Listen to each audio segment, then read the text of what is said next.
It's showtime. Just in time for Barley George to be on the scene. Welcome to the show, everybody. I'm Mary Grace, and you are live for Real Talk with Mary Grace. It is Wednesday, the 8th of December, 2021. Welcome to the show. We had a little surprise appearance by Barley George right when we went live, and he's sitting right here on the table. So good to see everybody. Welcome to the show. Say hello as you're coming in. Let me see if I can get him on camera for those of you who like him. Here we go. There he is. So tag your friends. Here we go. There's Barley George. Look at the camera. Haha. Tag your friends. Share the show. Let us know. Let everybody know we're here. We'll be live for about an hour today. And let's see. Did he take my pen? I hope not. It's always something, huh? Okay. Good to see you guys. There he goes. All right. He's gone. A little distracting, I'll be honest. I don't know where my pen went. I guess I don't need it, maybe. There we go. He's not much of an assistant. He just tries to drink my water and knocks things off the desk. Okay. So good to see you guys. Welcome to the show.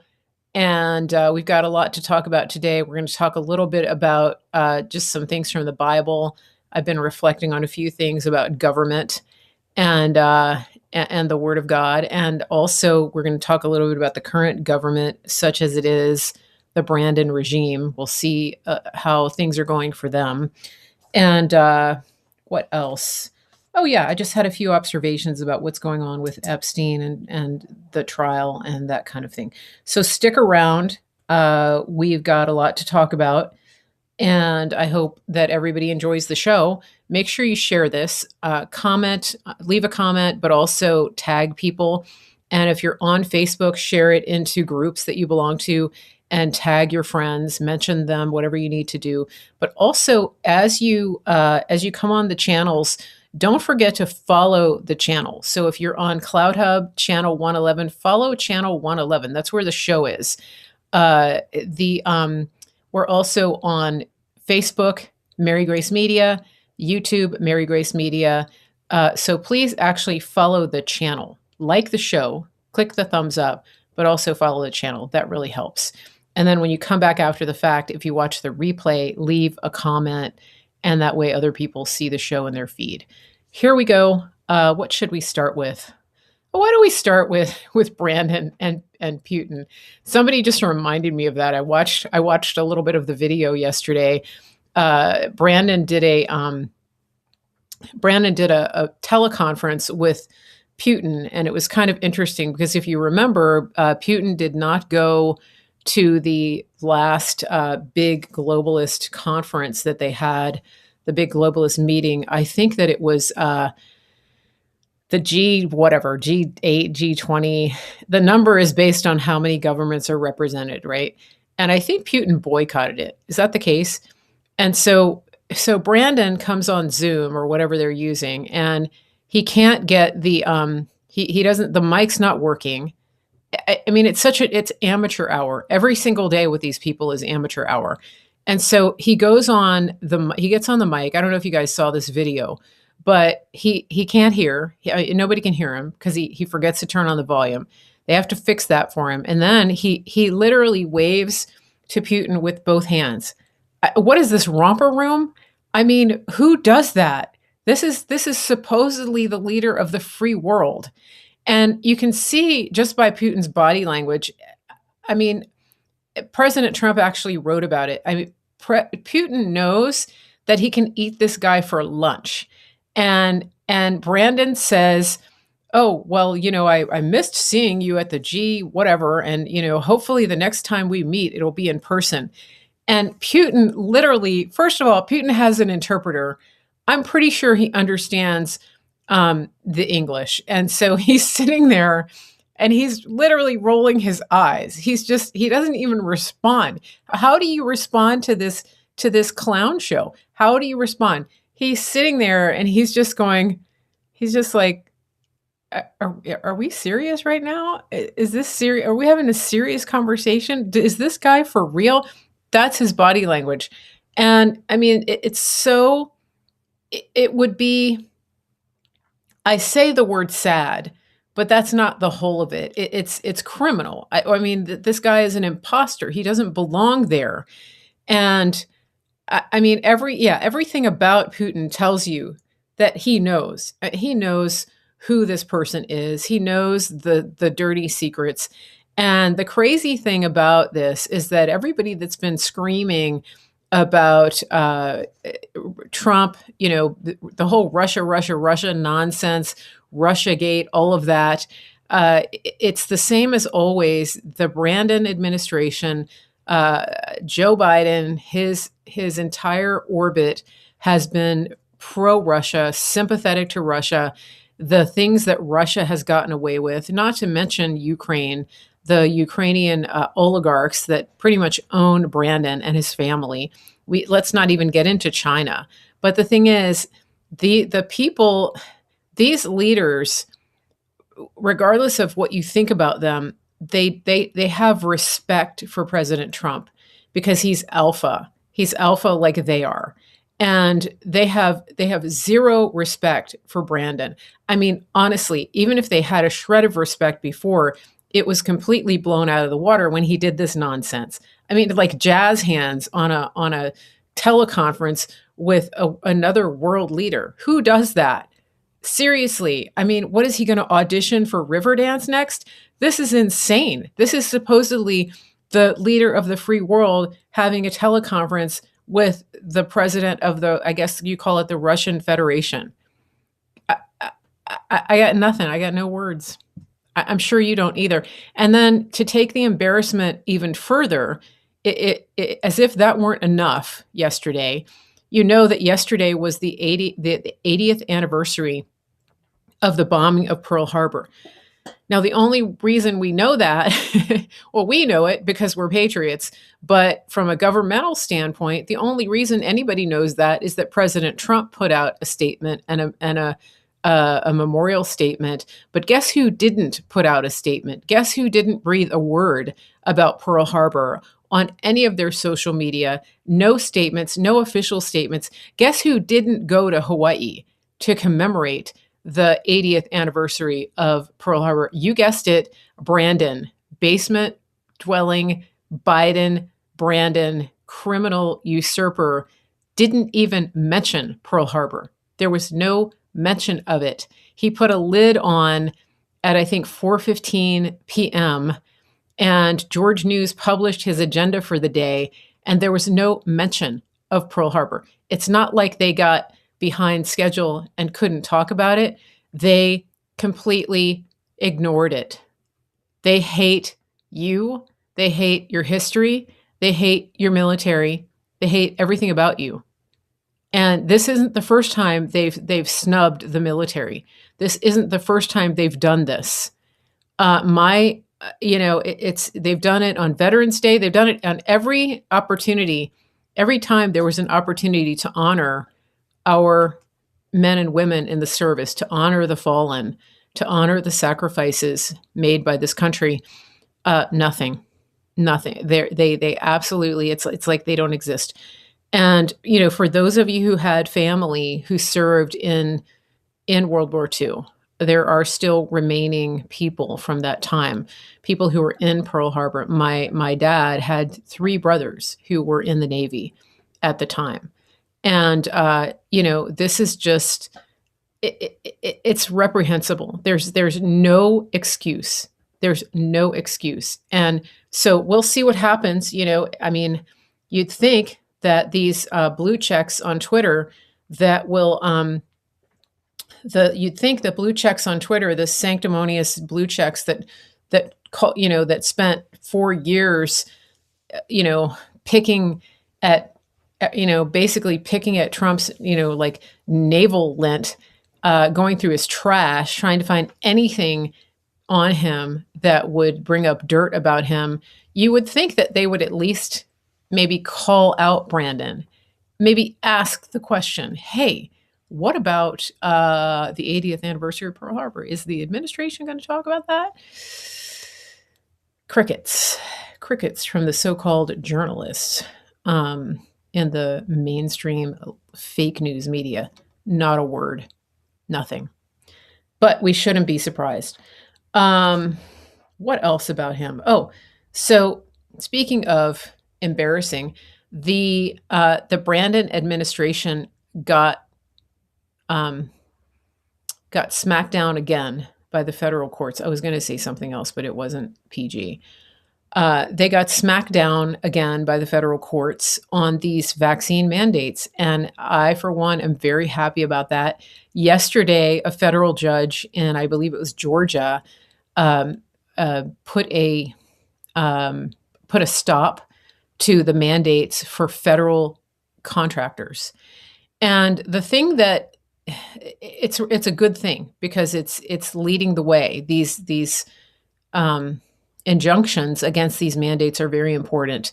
Here's what is really so disturbing about this, and that is this: it's very disturbing because people, these companies, the CEOs, the presidents, the legal teams, even knowing any legal team in charge of a company knows that these mandates are unconstitutional.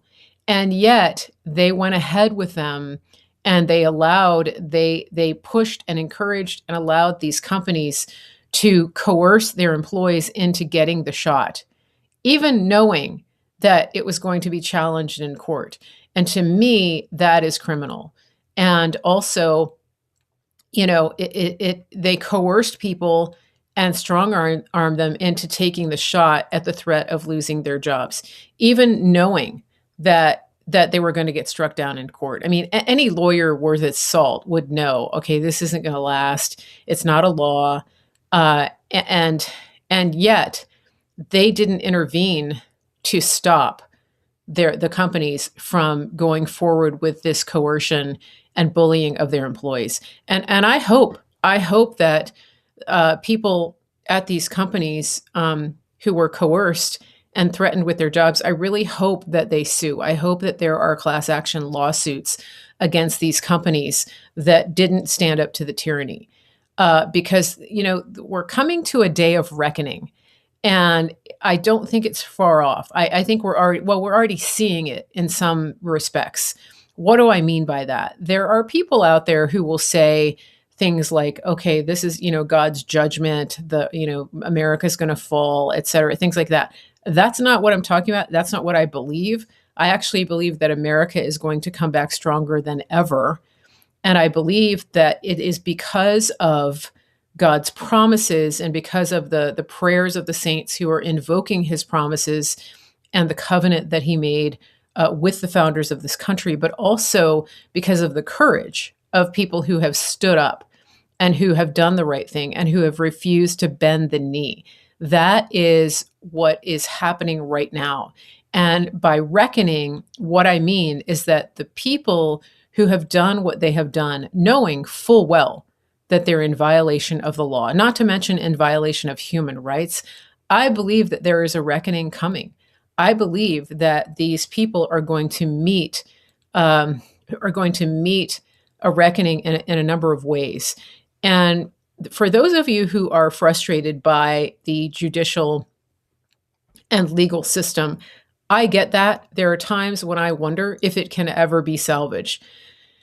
But I also know, and I'm confident, that God can circumvent even the most corrupt legal system because he's been doing it since the beginning of time. And I really want to encourage people to take a stand and to understand and to stand in faith and to look at the history of God with his people and of how he has stood in the gap and how he's brought reckonings in situations that seemed hopeless, where the legal system seemed broken beyond repair, where you had corrupt autocratic leaders who were determined to beat down people who had a belief in God. And if you look at the Bible, we see that happening over and over and over again. And to me, that's very encouraging because God is the one who takes vengeance. Now, does that mean that he is not giving people a chance to repent?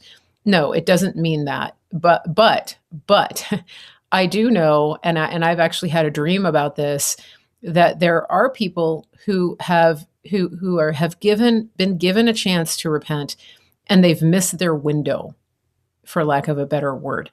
The long arm of God's mercy is very long, and at some point, it's retracted, and I think that's what we're going to see with some of these people, and this has actually been spoken by some of the other prophets that I follow.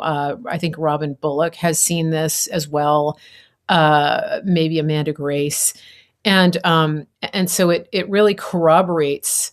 It really corroborates what I've seen, which is that there's only so much time people have to turn around until it comes back to smack them in the face, and until God gives them over to their depravity. That's really what we're seeing here. Is the long arm of God's mercy is very long, but there's a point at which people refuse it, and they refuse to repent and acknowledge what they've done. And a lot of the people that we're seeing in positions of power and government and authority are in that place. I pray that many will turn, but I do believe that some of them have missed their window. And it's not like you didn't get warned. You had time. Yeah, you had time. And I think I was looking at the book of Daniel.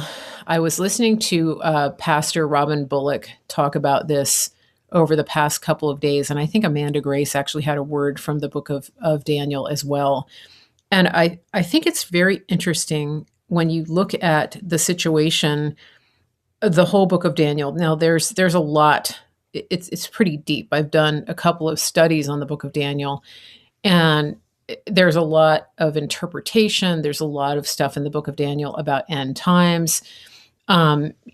People are looking at what's happening now in society, and they're referencing the book of Daniel and the book of Revelation, and people are thinking, okay, this is the end. I don't think it's the end, but I see some parallels there about what's happening right now in our society. But I also think that we've had other parallels at other times in history where people maybe thought it was the end.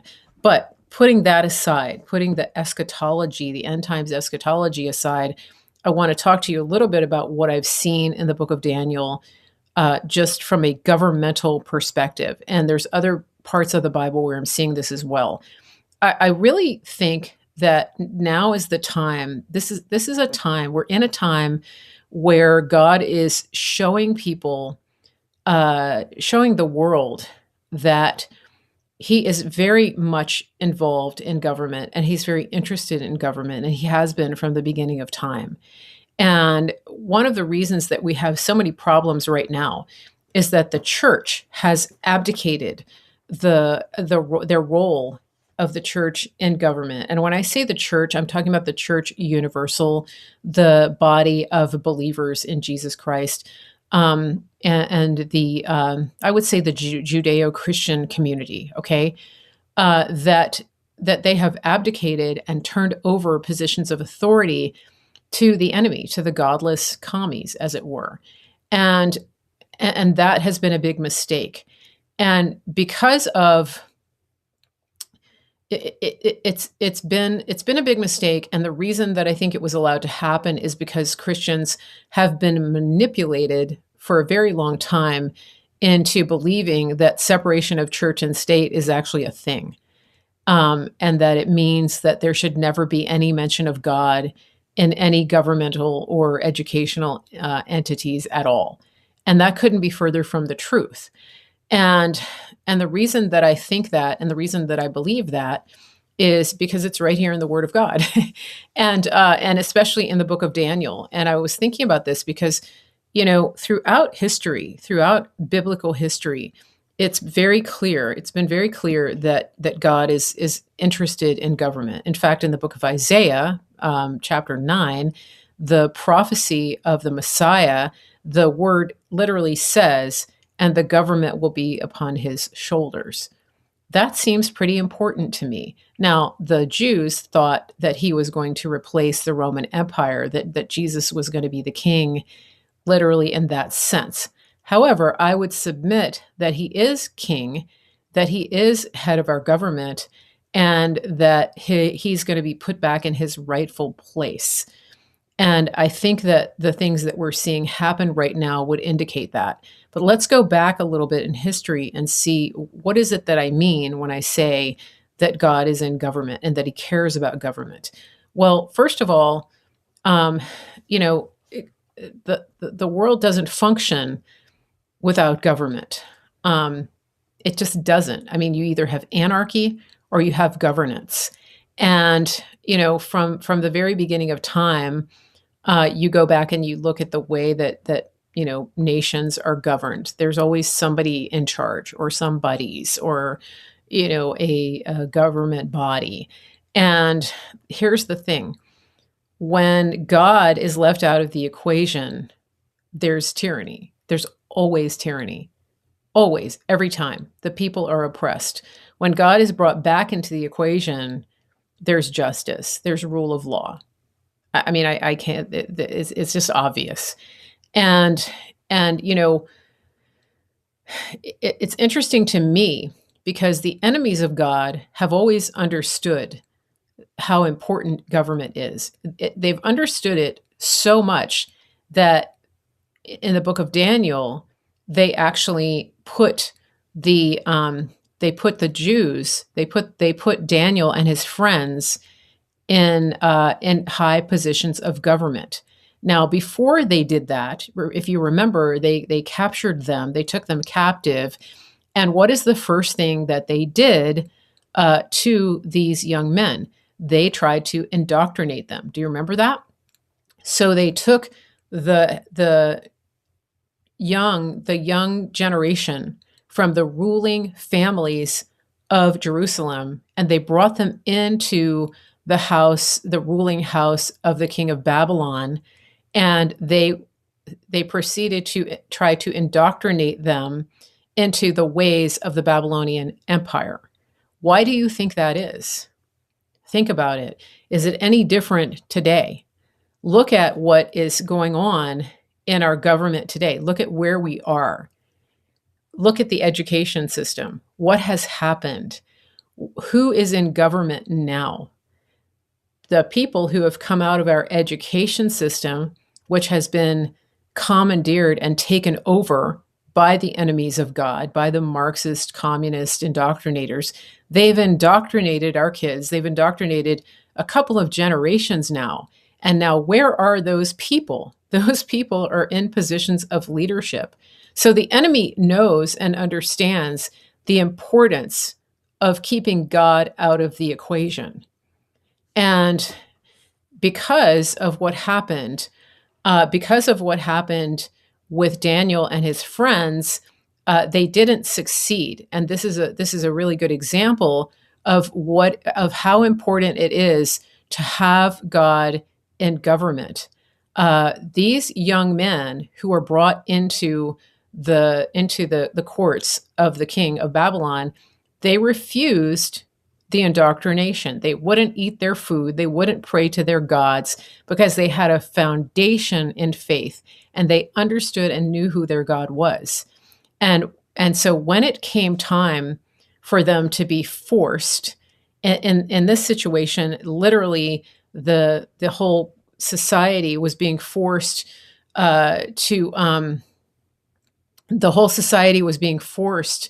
to bend the knee to the edicts, to the mandates of the king. And they were being forced to do that on pain of death. They were being persecuted. And because of the integrity that Daniel and his friends had, they refused to bend the knee. And I hope that I can communicate what I'm seeing today on this, because it's important to understand. Not only did they refuse to bend the knee, but they were willing to take the consequences because they knew that no matter what happened, God was with them and that their greater reward was in serving God. And that included, in their case, not only would they lose their job. I mean, that was a given, right? If you're going to be thrown into a fiery furnace for not obeying and not worshiping at the altar of their gods, it's a given that you're going to lose your job, that you're going to like lose your paycheck, that you're not going to be able to feed your family, whatever it is. Okay. That's just a given. So not only were they in danger of losing their positions, losing their jobs, losing everything, they were in danger of losing their lives. And they had the courage of conviction to go through with their beliefs, to refuse, not only to refuse to bow down, but to continue worshiping their God and to speak boldly to in the face of the authoritarian leaders and tattletales who were trying to out them and who were against them. And that is exactly what they did. And what was the result? They actually got thrown into the fiery furnace. Shadrach, Meshach, and Abednego. Daniel did not. But here's the thing. They knew that regardless of what happened, God was with them. And that was more important to them than the physical safety and comfort that they knew they were giving up. I want to say that again. They knew that regardless of what happened, their God was with them, and that it was more important than the physical losses that they might suffer. And so what was the result of this? It's very interesting. The result of this is that these men had higher positions of authority after the fact, because Nebuchadnezzar witnessed the fourth man in the fire. Jesus walked beside them in the fire. They came out of this, not only did they come out of the fire not smelling even of smoke. Their eyebrows weren't even singed. Their everything was intact. Their hair, their skin, everything. Now, mind you, the men that Nebuchadnezzar enlisted to throw them in the fire, they were killed just by the heat of the furnace. And yet somehow Shadrach, Meshach, and Abednego got thrown into the furnace, went into the furnace, were walking around, and they were accompanied by the fourth man, the Son of God. And that is remarkable. And so when they came out of the furnace, there was no sign that they had ever been in the furnace. And there's a huge lesson here. I don't even know if I can communicate the extent of what happened here. Think about this. So much of what is going on right now in our society is based on fear. The godless commies, the enemies of God, have people in a panic. At first, they had people panicked over a virus. Now they have people panicked over their very lives, over their livelihoods, over being able to take care of their families, over their futures, over their bank accounts, over their savings, their retirement, all of that. It's a paralyzing fear. And there are a few people who are willing to stand up to this. There are people who have stood on principle and have lost their jobs. There are people who have gone to court, who have paid the price, who have suffered the consequences of not bending the knee, because that's what this is about. This is about bending the knee to the idols put up by the enemy of God. This doesn't have anything to do with compliance. It has to do with bending the knee and worshiping a false god. And the people who are firm in their convictions, who are standing against this, they're being thrown into the fire right now. It's not an easy situation. And some of you are in that situation. Some of you are in the fire right now. And I think that it's important for people to see this, because what God is doing, the word of God, Isaiah, it literally says, when you pass through the fire, I will be with you. And in the book of Daniel, we see this illustrated. We see Shadrach, Meshach, and Abednego being thrown into the fire, and then they are walking with Jesus in the fire. And this is such an important thing because a lot of you are in that fire right now. And what I want you to see, I'm actually getting chills talking about this. What God wants you to see is that your faithfulness and your determination and your ability, your willingness to take a stand and to refuse to bend the knee is not going unnoticed. And not only that, but he wants you to see and experience the fourth man in the fire walking beside you. And guess what? Because of that, because of you having Jesus by your side, walking with you, walking beside you, you're going to come out of this the way that Shadrach, Meshach, and Abednego did. Not only are you going to just survive it, like just barely survive. That's not what happened here. They didn't come out barely surviving. They weren't dragging themselves out of the furnace, thinking, oh boy, we barely survived that. That was rough. That wasn't what happened. They came out, they came out strong. Okay, this is what it says. And everybody saw it. That's the thing. This is verse 27. And the satraps, the prefects, the governors, and the king's high officials gathered around and saw in regard to these men that the fire had no effect on the bodies of these men, nor was the hair on their heads singed, nor were their trousers damaged, nor had the smell of fire even come upon them. Think about that. And that, my friends, is what God is doing right now. He is bringing his saints through the fire, unsinged, stronger than before. The trousers aren't even dirty. They're like, think about that. There's no soot on their pants. There's no smell of smoke.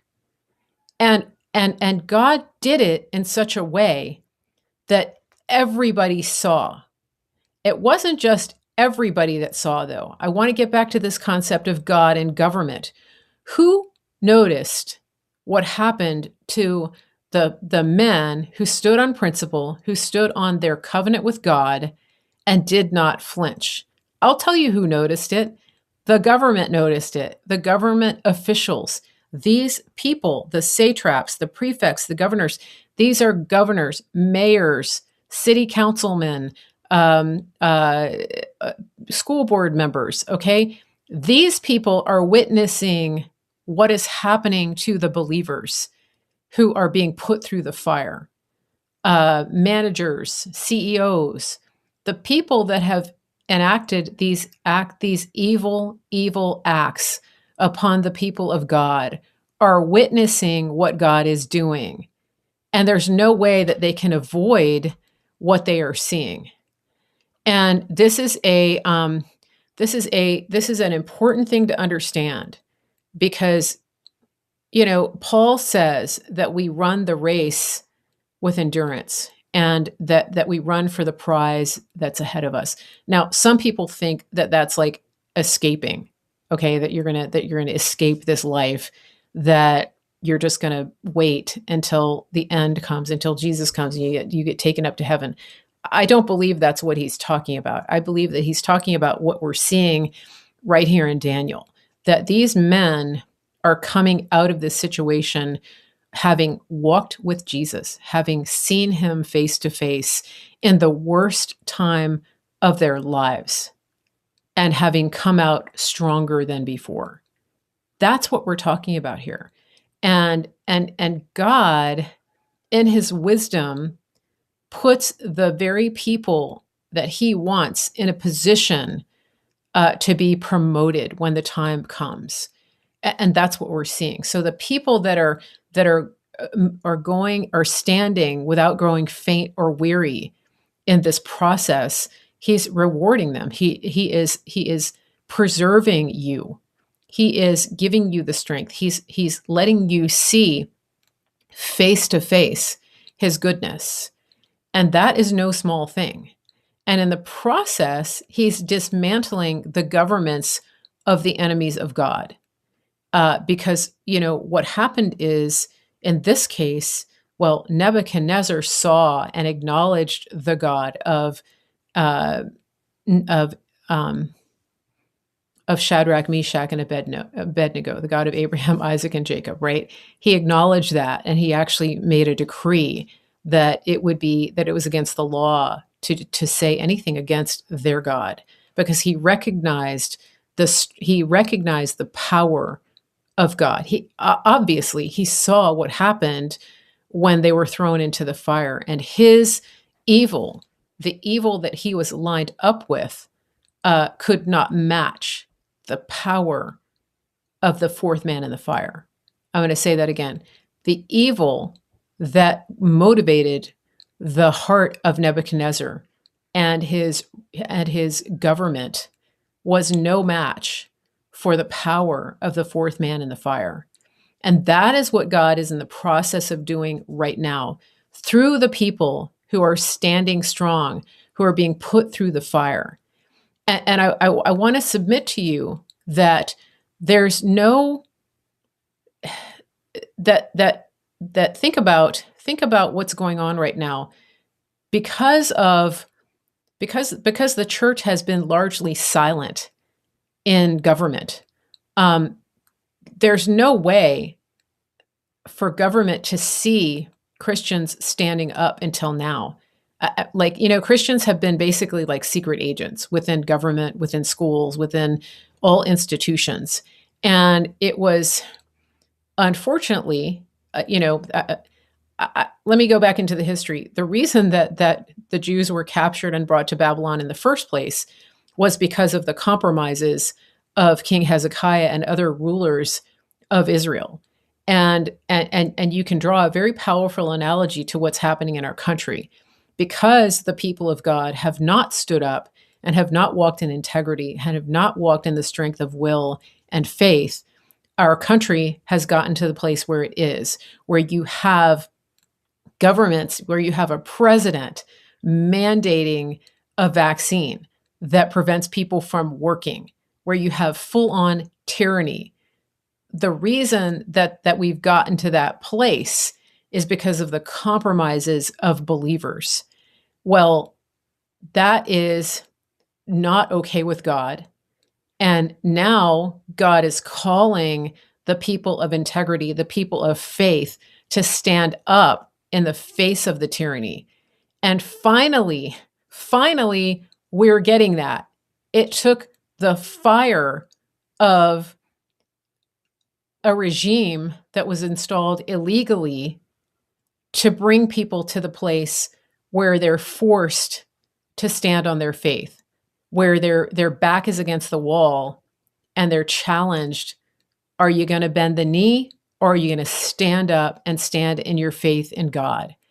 And thankfully, we have people who are standing on that faith. Thankfully, we have Christians, we have believers who will not bend the knee. And that is what God needed. And that is what the governments of the world are seeing right now. They are seeing the believers. They're seeing people like Pastor Arthur in Canada, pastors all around the world who have refused to close their churches. That is what needed to be seen. Because sometimes, how do I put this? Because as a society, we pretty much had God on a shelf. And I'm actually going to go so far as to say that we, the believers, the church leaders, the Christians, were the ones that actually got God out of government because of the refusal to stand up and the refusal to believe the refusal to believe and to stand on the conviction that separation of church and state was never, ever part of the Constitution. And because of those compromises, not just compromises, willing agreement with the people who pushed God out, I would say that the Christians and the church were accomplices in that. And now we're in a situation where we're seeing God coming back into government because the people in positions of power can't help but notice, and they've really got two choices. It's really, I think God is getting to the point where it's like my way or the highway. And and we're getting people of more integrity into positions of authority. That's what's happening right now. That's what I see happening. And it is a shaking that God is doing. And but people have had the opportunity all along to bring God back into the equation. And some people have tried. There's been some abject failures because of the way that people have done it. But what we're seeing right now, it's not.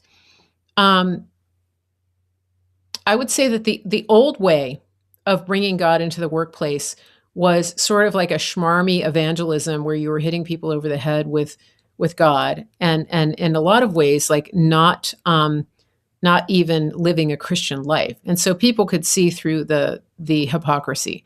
What I think we're seeing right now, what I know we're seeing, is that we're seeing the remnant. We're seeing the true believers who are being forced into situations like Shadrach, Meshach, and Abednego in the book of Daniel. And the true believers are being put to the test. And the people who have forced them into that situation are seeing a whole new kind of Christian. And that is really what's key, because they're seeing the power of God on display. And that's what was lacking, because the people who thought that they were bringing God into the workplace, into the schools, whatever, they weren't operating in the power of God. Does that make sense? And what we're seeing right now is the opposite of that. We are seeing the full-on power and presence of God. We're seeing the fourth man in the fire. And not only are we seeing it, but the enemies of God are seeing it. And some of them, their hearts are turning. Some of them, they will gnash, and they'll have wailing and gnashing of teeth, and they'll fight it no matter what. But I believe that we're in a shift, and that shift is happening because people have been forced into the fire by their own choice. And the thing that I think is important to understand here is that so many people have said, "Oh, I didn't have a choice. I had to do it." And I've talked about this before. The truth is, you do have a choice. Shadrach, Meshach, and Abednego had a choice. They could have bent the knee. They could have bowed and worshiped the golden statue that Nebuchadnezzar made. They could have done that every time the music played. And they chose not to. And I encourage you, if you listen to Robin Bullock, his sermon that he did the other day, or not the sermon, he did what's called a intelligence briefing on Elijah streams with Steve, and he talked about this because he explained how what was happening at that time, it wasn't just an acquiescence to government. It was actually worship. They were being commanded to worship at the altar of that golden statue. And I believe that we are in a parallel time right now in our society, in the world, because the people are being commanded to worship at the altar of these governments that are the enemies of God. And people have been lied to, and they've been convinced that their future is in the job or the pension or the just getting along, not standing out, not making waves, just the comfort of knowing that you didn't hurt anybody's feelings, whatever it is. But the truth is, everybody has a choice. And as harsh as that may sound, what I want you to understand is that making that choice is what God is looking for. That He's looking for the believers who will make the choice no matter what, and who will make the choice to bow before him, who will refuse to bow at the altar of tyranny. That is what he's looking for. And he's guaranteeing you that when you choose him, that he will be with you in the that he will be with you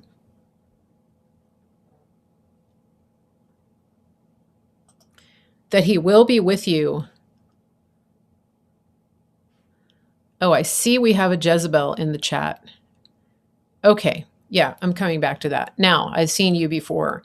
And so I'm going to keep going here, because what I want people to understand is that what God is showing us through this illustration, through this story, throughout history, is that he cares very much about government, even to the point where he is giving Christians the opportunity to stand against the tyranny and to elevate them to positions of authority because of their obedience and because of their love for him.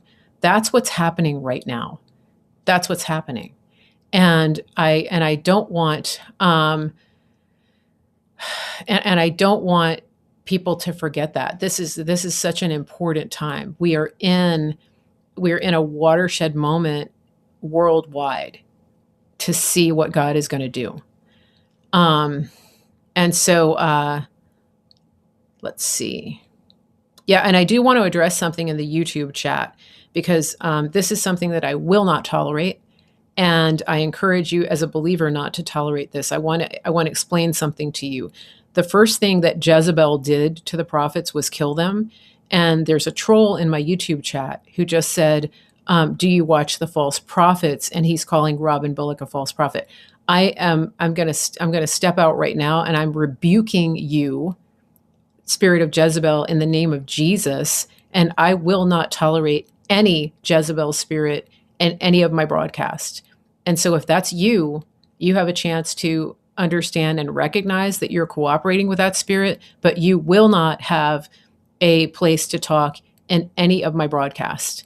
And I'm unrelenting on that. I will not ever argue with or engage with somebody who is cooperating with the spirit of Jezebel and being used by that spirit, because you're on the wrong side of God if you're coming against the prophets. And that's all I'm going to say about that. Now, but it had to be said.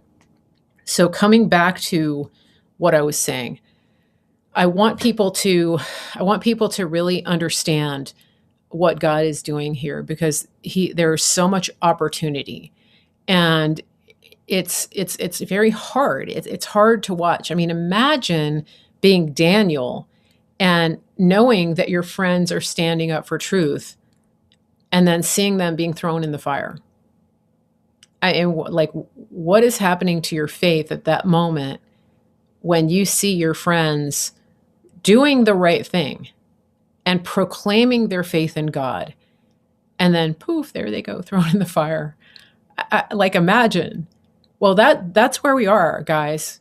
We are in that place right now. We are in the place of watching our friends and family, and even personally experiencing that, being thrown in the fire. And so, God is giving you an opportunity. Where will you end up? And, what will you do, and what choices will you make?